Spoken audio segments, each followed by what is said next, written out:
Her true story. From Tennessee, my son and daughter-in-law left me at the airport with no money. They had no idea I was headed to meet my lawyer. You know what, Mom? We only bought you a one-way ticket. The return trip? You'll figure it out. That was what my daughter-in-law said as she rolled her designer luggage into the first-class lane, not even glancing back at me. She smiled, the kind of smile people wear when they think they are doing you a favor by telling you a hard truth. You've got a phone. Call someone to come get you. Or sell it. That'll cover a Greyhound, right? And just like that, they were gone. Gone through the security checkpoint, gone into the tunnel of airport gates and vacation selfies, gone with every ounce of dignity I still had left in their eyes. I stood there, alone, in the middle of Nashville International Airport, holding my purse tight against my chest. No suitcase, no boarding pass, no ticket, just a thin sweater and a printed itinerary I now realized was for show. They had never meant for me to come back with them. I had never been meant to be part of this trip at all. The noise of the airport swelled around me, calls for boarding, rolling suitcases clacking over tile, laughter in a language I no longer understood. I felt like a statue in a place that never paused. People glanced at me, then looked away quickly. One woman gave me a polite smile that melted into pity the moment her eyes dropped to the empty space where my luggage should have been. I wanted to disappear. And for a moment, I did. Just hours earlier, I had woken up believing I was part of something. A family trip, they had called it. A healing getaway after the funeral. My husband, God rest him, had passed just 2 months ago, 42 years married. We buried him on a rainy Monday. They said I should get out of the house, get some air, and stop crying all the time. They said this trip would be good for me. So I went. I sold the last set of pearls he gave me, used the money to help with the flights. It's a group effort, they told me, smiling. Everyone's pitching in. But I never saw a receipt. I never saw the return booking. And I never questioned it. Because I was taught to trust family, even when they stopped treating you like one. At check-in, I noticed Tanya's mother had a priority tag on her bag. She had a first-class ticket. So did Tanya and my son Mark. I assumed we'd all be sitting apart for boarding convenience. Tanya said they would come back and check on me after takeoff. But that was before they scanned my ticket and told me it had already been voided. Sorry, ma'am, it shows here that there's no return trip under your name, the attendant said, eyebrows furrowed with that mixture of politeness and dread people use when they do not want to deal with tears. I had smiled at her. There must be some mistake. But when I turned around, they were already walking away. I followed them to the security line, still holding my little folder of travel documents. And that was when Tanya turned, sighed, and said the words that I now believe had been rehearsed. You know what, Mom? We only bought you a one-way ticket, the return trip. You'll figure it out. She said it like she was telling me what the weather would be tomorrow. And when she added the part about the phone, sell it if you need bus money, Mark didn't correct her. He didn't even look me in the eye. He just adjusted his sunglasses and kept walking. They left me there, like an old receipt. Used, discarded, unneeded. I stood there long after they disappeared through security, too stunned to move, too proud to sit. I didn't cry. Not yet. I just breathed one shallow breath at a time. The last time I felt that kind of abandonment, I was 9 years old, waiting on a father who never came back from a short trip to the next town. And here I was again, full circle. Only this time, I had raised the person who left me. People kept moving around me. The world didn't stop because I did. A man with a baby stroller passed by. A woman herding teenagers in matching dance uniforms shouted over the din. Somewhere, a flight to Orlando was beginning final boarding. The sun was hitting the glass walls just right, and it hurt my eyes. I looked down at my phone, not because I expected a message from Mark. He wouldn't dare. But to check that it was still in my hand. It was the only thing I had left that said I existed, that I mattered. I thought about calling someone. But who? My sister passed years ago. My friends had their own grown children, their own pains. I wasn't about to call anyone and admit that I had been left behind at an airport by my own family. No, I would not hand them my humiliation. Instead, I took a deep breath, walked over to the nearest bench, and sat down with my back straight and my chin high. I might not have had a ticket home, but I had something else. Tucked in my bra, right next to my heart, was a small envelope. Inside was the business card of a lawyer, my husband's old friend, someone I hadn't seen in years but who had always said, "If you ever need anything, Blake, you come find me." And now I would, because I might have been left with nothing. But that didn't mean I had nothing left to do. Grief does not knock when it arrives. It doesn't ask to come in. It crashes through the front door and sits in your favorite chair like it's always belonged there. That was what it felt like when Jake passed. Not sudden, but complete. One moment he was there, humming off-key in the kitchen, asking where I'd hidden the cinnamon, and the next he was slumped in the hallway, the mug of coffee still warm in his hand. A stroke, they said, massive, irreversible, final. We had been married for 42 years. 42 years of routines and rituals, of fights that ended with quiet forgiveness, of shared looks across rooms when no words were needed, of raising a son and losing a pregnancy and trying again, of watching life unfold in the shape of each other's laugh lines. He died on a Tuesday. It rained that morning. Not the kind of rain that makes you rush inside, but the kind that soaks into the bones without you realizing it. I remember standing at the kitchen sink hours after they took him, watching droplets slide down the window like they were trying to find their way home. I didn't move. I didn't cry. I just listened to the sound of everything being quieter than it had ever been. The days that followed were a blur of casseroles and condolences. People I hadn't seen in years brought flowers and stories, most of which I was too numb to absorb. The funeral was short. Jake never liked being the center of attention. He used to say, "If anyone cries at my funeral, make sure they bring a mop." I tried not to cry, but I brought tissues anyway. After the service, I went home alone to the house we built together. The bed felt too big. The rooms echoed differently. His slippers were still under the nightstand. His toothbrush sat beside mine like nothing had changed, as if grief wasn't a thief but just a shadow, polite enough to knock before stealing everything that mattered. The weeks crawled by. Some days I didn't leave the house. I'd sit in the chair he loved most and try to remember the exact way he laughed when something was really funny, that belly-deep chuckle that made his shoulders bounce. I tried to remember how he looked at me when I came into a room. I tried to remember who I was before I became the widow. And then one morning, Mark came by. He hugged me, light and distracted, and said, "Mom, I was talking to Tanya and we think it'd be good for you to get away for a bit." "Away?" I repeated. "Yeah, just a short trip," he said, "to clear your head. We're thinking of taking the kids down to Florida for spring break. You should come, it could be nice." Tanya nodded beside him, all practiced sympathy. "Just to breathe a little. Change of scenery. Don't you think Jake would want that for you?" It felt like someone opened a window. I hadn't been out of Tennessee in over 5 years. The thought of sand between my toes, of sun on my shoulders, of not waking up to silence, it stirred something I thought was long gone. "Are you sure?" I asked. "Of course," Tanya smiled. "Your family." Family. I clung to that word like a life raft. Later that week I opened my jewelry box, the one I hadn't touched since the funeral. Nestled in the corner was the gold wedding band Jake had given me on our 10th anniversary. It wasn't expensive, but it was real gold. He'd saved for months and surprised me on a Tuesday morning, sliding it onto my finger with a whisper. 10 more years, then 10 more after that. I wore it every day until the day he died. Now I held it in my hand, felt its weight, its warmth, and then I let it go. I walked to the small pawn shop down the street and sold it. The man behind the counter looked surprised. "You sure, ma'am?" "I'm sure," I said, even as my throat tightened. I used the money to pitch in for the trip. When Tanya had mentioned everyone contributing, I assumed that included me, so I offered without being asked. It felt good to still be needed, to be included, to be more than just a photo in a frame. That night I cried alone in my room, not just for Jake, but because for the first time in weeks, I felt something close to hope. I packed my bag carefully. I placed a small framed photo of Jake in the pocket of my carry-on. I chose my softest sweater, the one he always said made me look classy as hell. I folded a beach towel I hadn't used in years and tucked a paperback I'd been meaning to read for months into the front pocket. And before I zipped it all shut, I placed a folded tissue in the top flap, just in case.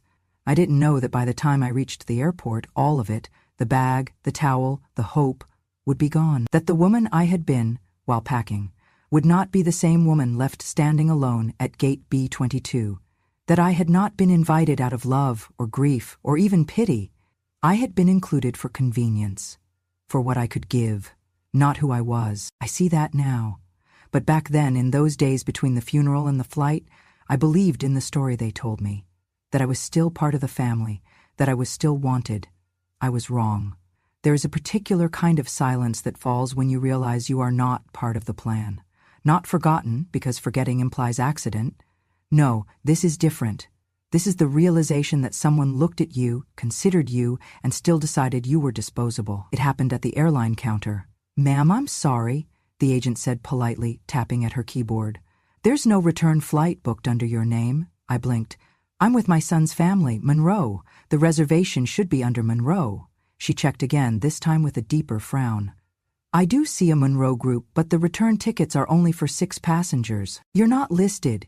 She looked up at me with that rehearsed empathy they must practice in training, the kind that says, "I'm so sorry your life just cracked open, but I still have a line behind you." I felt my breath catch in my throat. There has to be a mistake. "We can check if there's a return flight available," she offered. "But it would need to be purchased separately." I didn't respond. I turned slowly, scanning the bustling terminal, and spotted Mark and Tanya near a coffee stand, laughing about something on her phone.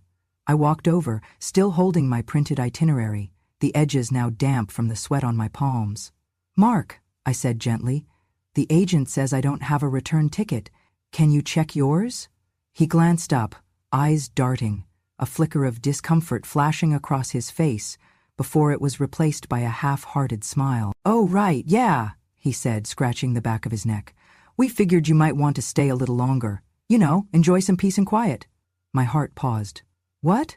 Tanya chimed in, no pretense. "We only bought you a one-way, Blake. Flights are expensive. And let's be honest, you've got plenty of time. You're retired, right?" I thought this was a round trip," I said, voice thin, almost childlike. Tanya shrugged, sipping her coffee. "You're an adult, you can figure it out. You've got your phone, there's Wi-Fi, or call someone to help.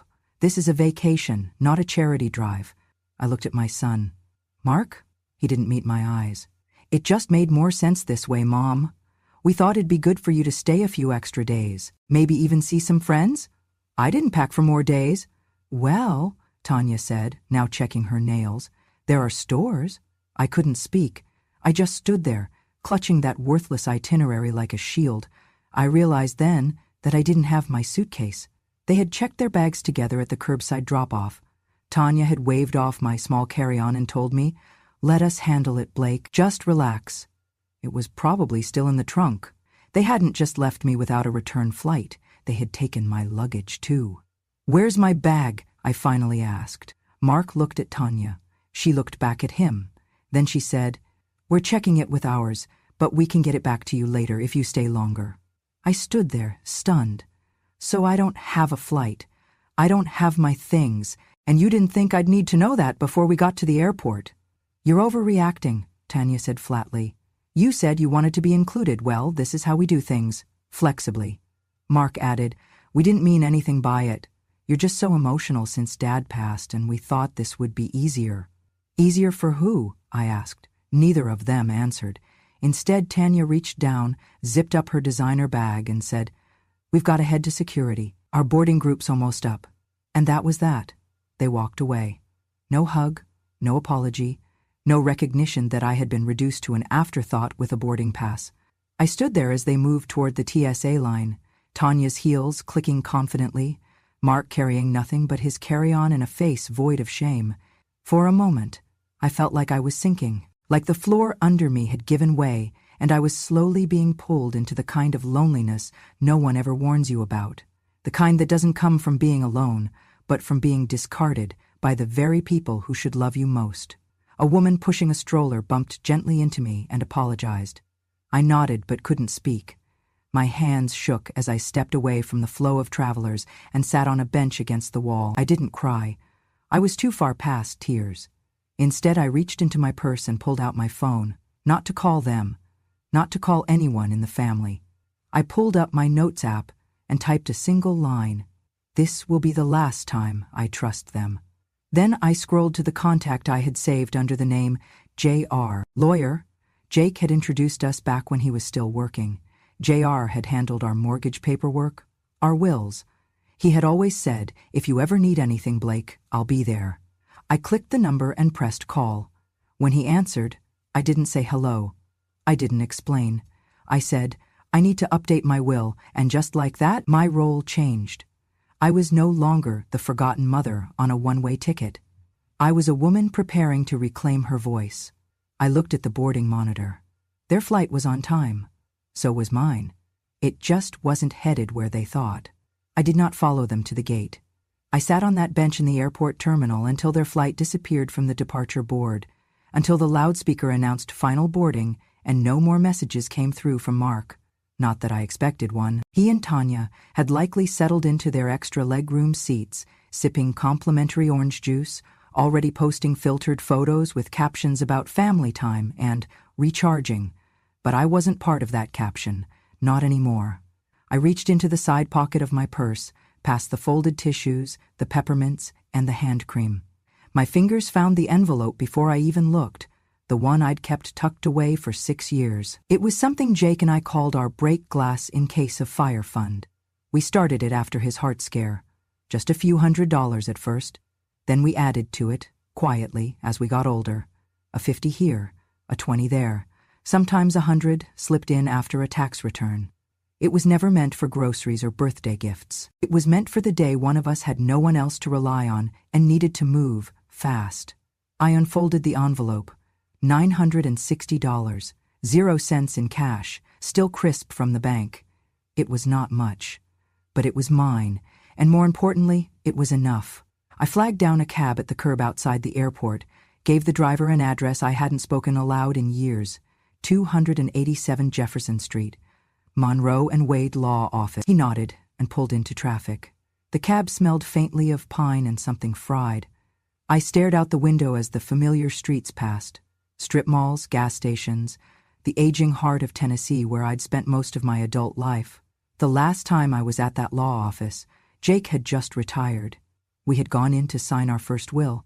Back then, it was simple, everything to each other, and then to Mark. We had been so sure of our legacy, so sure of our son. Now I wasn't sure of anything, except that the name on that paper no longer deserved what it promised. JR was still there, older now, a little slower to stand, but his handshake still firm. "Blake," he said, eyes widening with surprise. "I haven't seen you in years. I was sorry to hear about Jake." "Thank you," I said, sitting carefully. "I'm here because I need to change my will." He raised an eyebrow. "All right. Anything specific?" I nodded. "I want to remove my son and daughter-in-law from every part of it." He paused. "You're sure?" "I'm sure." He didn't ask why. JR had known Jake well enough to know I didn't do anything lightly. He just opened a folder, clicked his pen, and waited. "I'd like to add a new beneficiary," I continued. "An organization, one that supports elderly people who've been mistreated by their families." He looked up. "That's very specific." "I've become very specific." He nodded again. "We can absolutely do that. I'll need some paperwork from the organization." "I already have it." I slid a printed pamphlet from my bag, one I had picked up months ago at the community center, never thinking I'd use it for myself. As he copied the contact details, I leaned forward. "And while we're at it, I want to make sure that what happened to me, being left behind, taken advantage of, is something I can legally respond to, not just emotionally." "You mean financial exploitation?" he asked. "Yes, elder abuse," I said clearly. "Is there anything in the law that protects people like me?" "There is," he said, more serious now, "especially if the person being taken advantage of is a dependent or vulnerable adult. Did they access your funds directly?" "No, I gave it freely," I said, voice steady, "but under false pretenses. They led me to believe I was part of something I wasn't." He nodded slowly.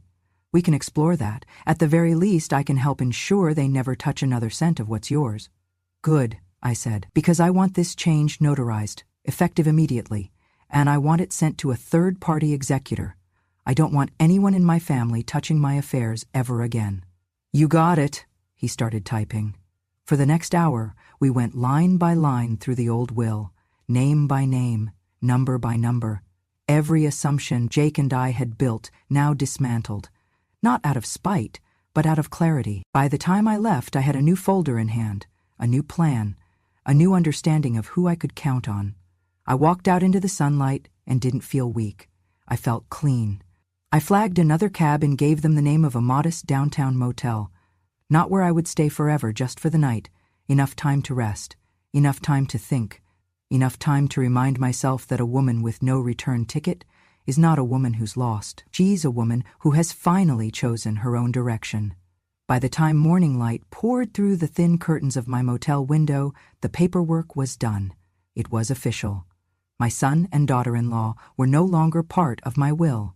Their names, once written in confident ink on the lines labeled primary beneficiaries, were now erased. Replaced not with anger, not with vengeance, but with something far more powerful: intention. I didn't do it in a fit of rage. I did it slowly, deliberately, carefully. Because some choices aren't made in a storm, they're made in stillness, after you've finally stopped pretending the rain will pass. The night before, after leaving JR's office, I sat on the motel bed with the documents spread out before me. Pages and pages of numbers, clauses, signatures. My life reduced to columns and categories. But also, for the first time in years, my life under my control again. It wasn't a large estate, nothing worthy of headlines, but it was enough. The house Jake and I paid off after 30 years. The farmland my father left me that we'd leased quietly for cattle grazing. A handful of investment accounts we had tended like a backyard garden, and the savings I had kept separate, money he insisted I maintain just in case. Well, the case had come, and now it would serve a purpose. I left it all to an organization called Elder Haven, a nonprofit focused on supporting older adults abandoned or financially exploited by their families. Housing assistance, legal protection, community programs. They helped women like me, and I knew I wasn't alone. I included a personal letter in the bequest, addressed to no one in particular, but written to every woman who might one day sit where I sat. Left behind, dismissed, treated like a burden instead of a blessing. If you are reading this, I wrote, you are not invisible, you are not crazy, and you are not done yet. That morning, before checking out of the motel, I called JR one last time. I want a digital copy, I said, scanned and password protected, sent only to the email I'll give you now. Do not share it with anyone else, not even if they come asking. He didn't question me. Understood. Also, I added, I want the original stored at your office, locked, fireproof, with only you and the executor you named having access. You got it, Blake. And if anyone from my family contacts you, he didn't even pause. I'll remind them they were removed by your own hand. I exhaled. It was done. The chain had been cut. Not in fury, but in quiet freedom. It's a strange thing erasing someone you brought into the world from the future you once dreamed for them. But the truth is, they were never meant to inherit what they tried to buy with disrespect. Inheritance isn't just about money. It's about trust. And trust, once broken like mine had been, cannot be rebuilt with phone calls or flowers. It must be earned, and they had not even tried. Later that afternoon, I mailed copies of my documents, not to my family, but to a safety deposit box I opened in my own name. I listed myself as the sole key holder. I changed the passwords to my accounts. I updated every emergency contact form that still listed Mark, and when the bank teller asked, "Would you like to add a family member for access?" I smiled. "No," I said. "Just me." Just me. Those two words had once sounded lonely, but now they sounded like survival, like strength, like starting over, not as someone's mother, someone's widow, someone's background presence, but as a woman reclaiming the story she still had the right to write. As I walked back to the motel to grab my bag, I passed a small park where children were climbing on jungle gyms, shrieking with joy. I sat on a bench for a moment, let the sun hit my face, and remembered something Jake used to say, "Everything you plant won't grow, but what does, that's yours. That's your legacy." I had planted enough. Now it was time to grow something new. I went back one final time, not to make a scene, not to deliver speeches, not even to say goodbye, just to take what was mine. I scheduled the moving truck for a Tuesday morning, midweek when I knew Mark and Tanya would both be at work. I did not want to see their faces. I didn't want another performance of concern, another round of shallow apologies delivered too late. I wanted peace. I wanted silence. The house looked smaller when I returned, or maybe I had just outgrown it. The shutters needed repainting. The front steps sagged. The wind chimes Jake had hung still clinked softly against the breeze, but they didn't make me smile like they used to. Nothing did in that house anymore. I let myself in with the spare key, still hidden in the planter, exactly where we'd left it for emergencies. And this, I thought, qualified. The movers were fast and kind. I'd hired them myself, from a town 2 counties over. I wanted no gossip, no small-town whispers. I'll be taking just a few things, I told them. A chair, Jake's favorite, the one that molded to his back after decades of reading in it, a box of books, our wedding album, his navy cap, my mother's quilt, nothing else. Not the furniture we bought together, not the dishes that once held Sunday roast, not the mattress we replaced after 30 years because he said I deserved better, just the pieces that still felt like truth. I walked through the rooms slowly, the kitchen where I had baked every birthday cake, the living room where we had danced on our anniversary, just the two of us, barefoot and tipsy, the hallway where Jake had fallen that day, coffee still steaming in his hand. I didn't cry. I had cried enough.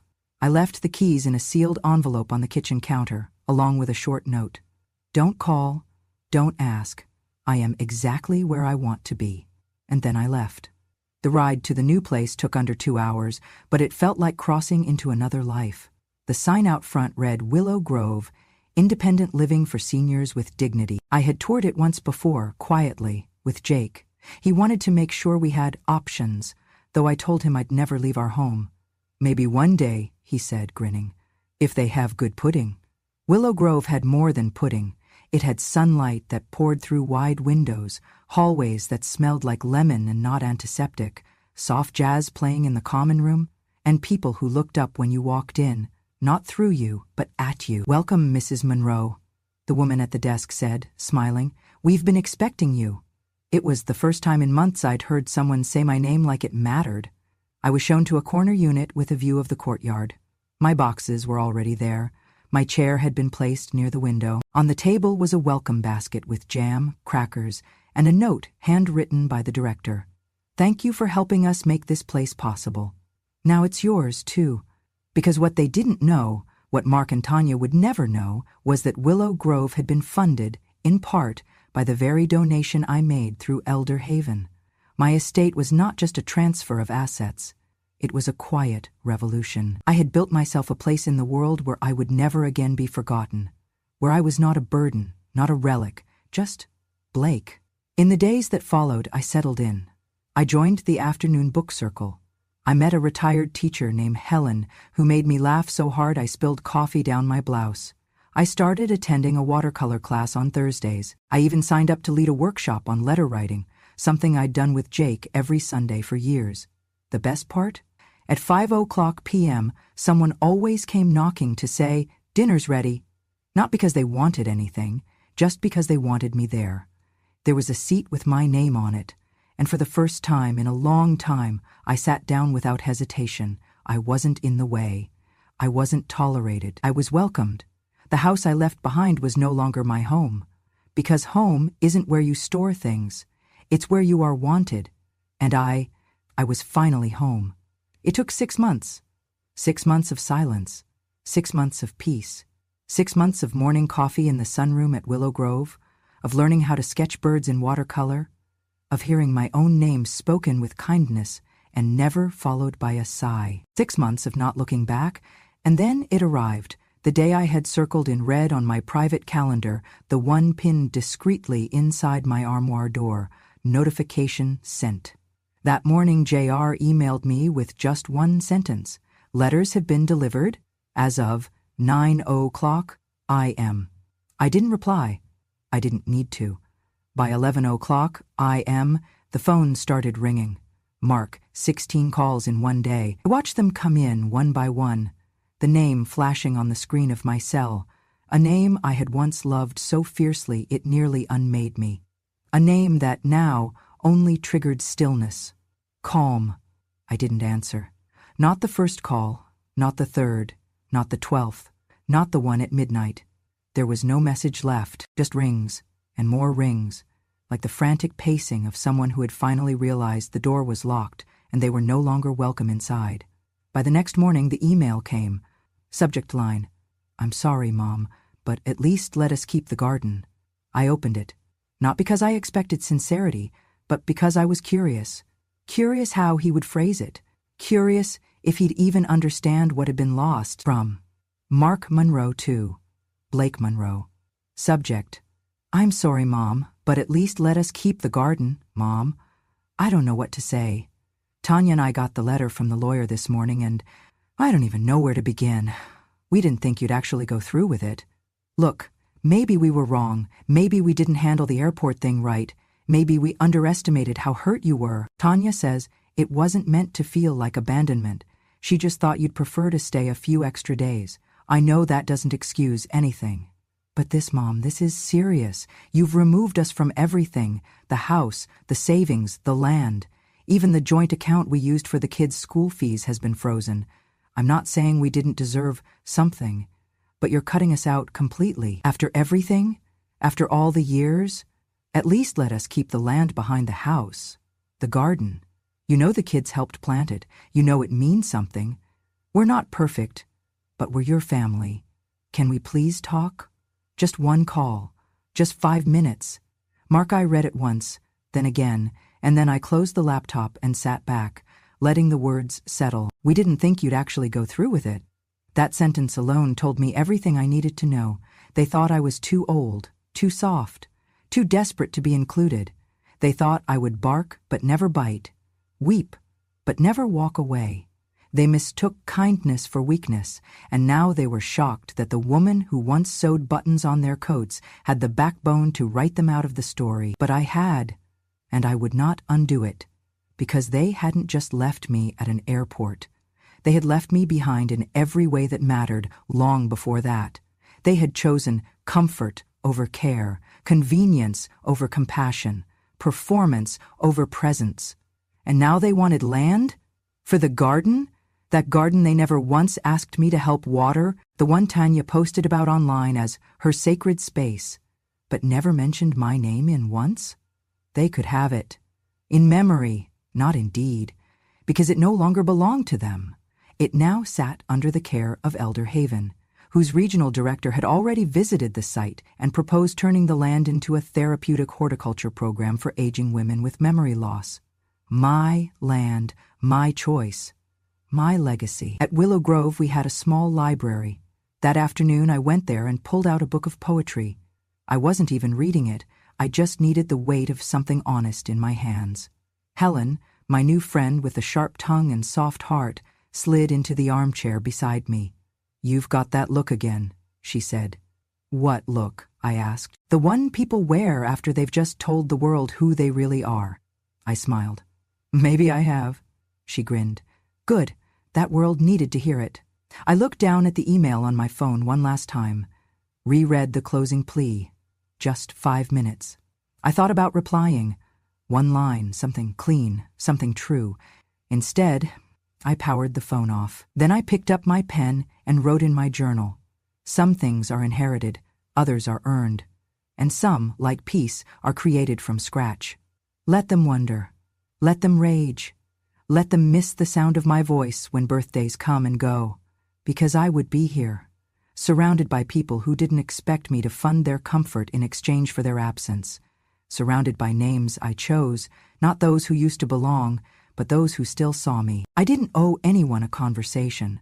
I had already given them something better, a clear goodbye, and a door that no longer opened. Some days now I forget what silence used to sound like, the sharp kind, the empty kind, the kind that sat with me in the house after Jake passed, after the casserole dishes stopped coming, after my own son stopped asking how I was holding up. The silence at Willow Grove is different. Here, it hums gently. It waits for you. It does not shame you for resting or for remembering. I spend my mornings with the book club, 6 women and 1 soft-spoken man who brings crossword puzzles to share.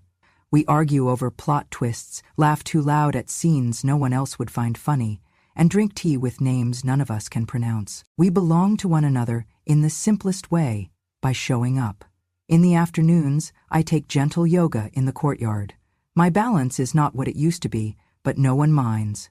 The instructor always tells me, "You're stronger than you think." And for the first time in my life, I believe it. I've taken up painting again, something I gave up decades ago when life got busy, when Mark was young, when Jake worked late. My brush strokes are shaky, my colors too bold, but my heart swells when I step back and see something, anything, that I created just for me. One evening, while organizing some of the communal art supplies, a woman named Ruth looked at me across the table and asked softly, "Do you ever regret it?" She didn't specify what it was. She didn't have to. We all knew what she meant. I looked her in the eyes and said, "I regret not doing it sooner." She nodded. No more questions. That night, I sat alone in my room. The window was open, letting in the breeze. On the table was a framed photo of Jake, the one I brought from home, the one where he's laughing with his whole face, eyes nearly shut, hands mid-vesture. I lit a candle for him. Not for grief, but for gratitude. "I'm okay," I whispered, "more than okay." Then, after a moment, I added something I hadn't even known I needed to say. They thought I'd fall apart when they left me. They thought I'd panic, beg, chase after them. I leaned in closer, looking at his picture as if he were sitting across from me at the dinner table. "But you know what, love? They're the ones who lost something that day. Not me. They lost their way back. Because that's what they did, isn't it? They mistook silence for weakness. They mistook endurance for consent. They mistook my love for a bottomless well they could draw from forever, without ever pouring anything back in. But now, I don't mistake myself for someone who owes anyone anything. Not Mark, not Tanya, not the grandkids who will one day ask why they don't know me, and who will hear whatever version of the story their parents are bold enough to tell. That's not my burden. I know my truth. I lived it, I survived it, and more than that, I rebuilt from it. Here, I'm not just the old lady who paid for the trip. I'm not a financial resource, not an inconvenience, not a figure fading quietly in a corner. I'm Blake. At Willow Grove, they say my name when I walk in the room. They save me a seat. They ask what I'm working on. They wait for my opinion in the book club before moving to the next chapter. They know when I prefer peppermint tea and when I want chamomile. They remember. They care. They see me. And I see myself. Not as a relic, not as a story that ended when Jake passed, but as a woman who lived through the worst kind of betrayal, the kind that hides behind family smiles, and came out with her name intact. Sometimes at night, I walk the courtyard alone, hand resting on my cane, watching the light spill out from the community room windows. I think about the word legacy, how everyone wants to leave something behind. But maybe the most radical legacy isn't money. It's memory. It's the right to write the ending of your own story, even if you have to rip up the old script and start fresh. I did that. I chose new names to include, new traditions to build, new family to love, not bound by blood, but by presence, by choice. And that, in the end, is what real family is. Chosen, cherished, kept. And when I blow out the candle each night, I smile, because I don't owe gratitude to anyone who made me small. I owe it to myself, for standing up, for walking away, for lighting the match and watching the lies go up in smoke. I chose myself. I chose peace.